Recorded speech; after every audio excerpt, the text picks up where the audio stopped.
बच्चों इस वीडियो में आपको CF6 यानी इसका पूरा नाम होगा सल्फर हेक्साफ्लोराइड।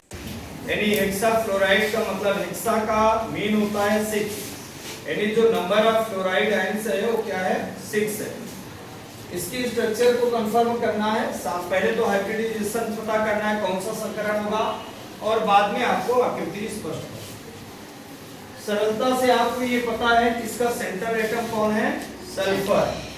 यहाँ पर मैंने लिखा है centre atom sulphur, atomic number इसकी 16, पोजीशन और place in the periodic table यदि हम चले तो उसमें इसकी ग्रुप 16 का एलिमेंट्स है, ऑक्सीजन फैमिली का ये सेकंड मेंबर है।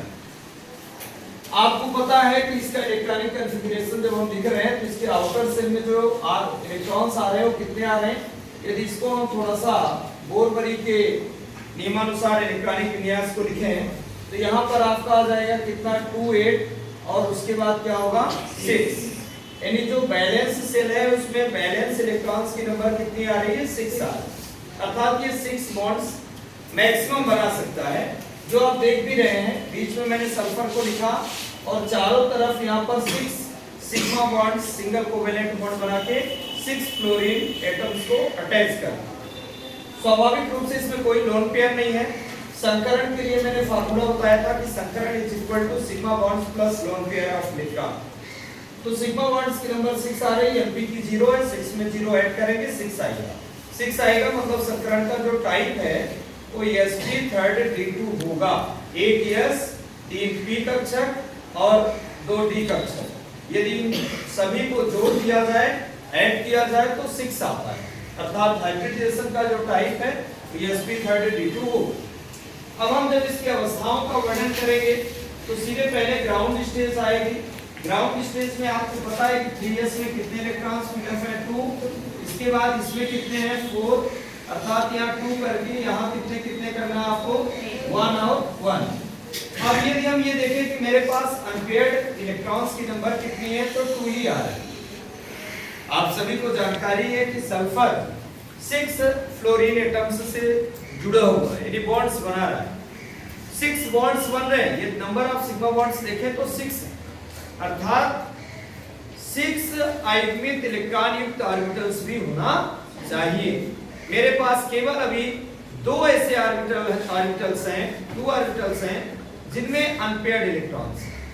मुझे इलेक्ट्रॉन को अनपेयर्ड करना है तो निश्चित रूप से उसे एक्साइटेड स्टेज में ले जाना होगा और इसके लिए हम एक साथ 2 इलेक्ट्रॉन को एक्साइटेड अवस्था में नहीं भेजेंगे, हम एक एक इलेक्ट्रॉन को ले जाएंगे।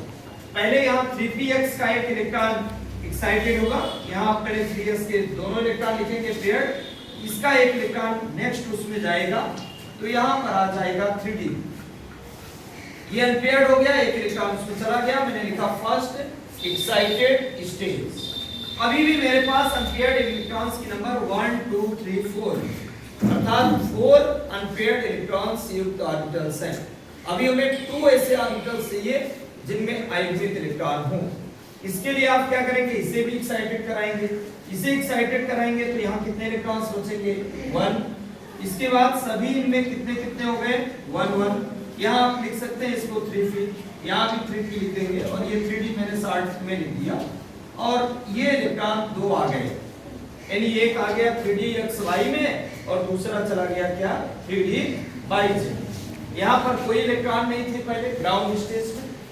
आपके पास टोटल 6 इलेक्ट्रॉन्स वाले जो आयुग्मित इलेक्ट्रॉन वाले कक्षक हैं वो अब आपके सामने आ गए, यानी यहाँ से काउंट कर लें 1 2 3 4 5 और 6।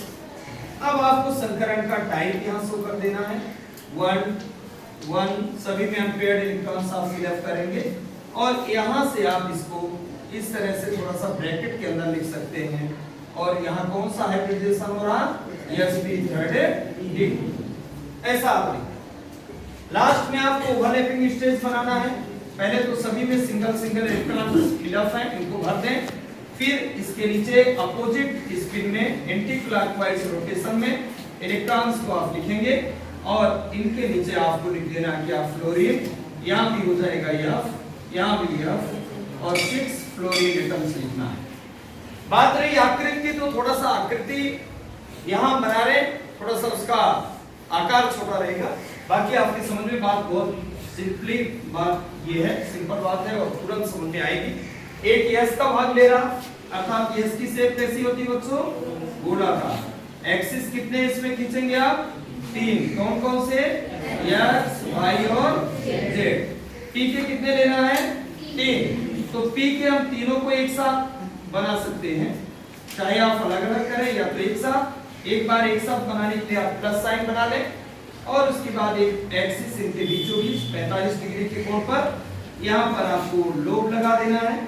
ये x वाला बन गया 3px, ये 3py और ये बच्चों क्या बन गया 3pz। ये तीनों कक्षक हो गए। इसके बाद d के दो भाग ले रहे हैं। d का तो बनाना बहुत आसान है बच्चों। 3 की आकृति सेम होती है, एक्सिस चेंज होता है, 3 की आकृति सेम होती है।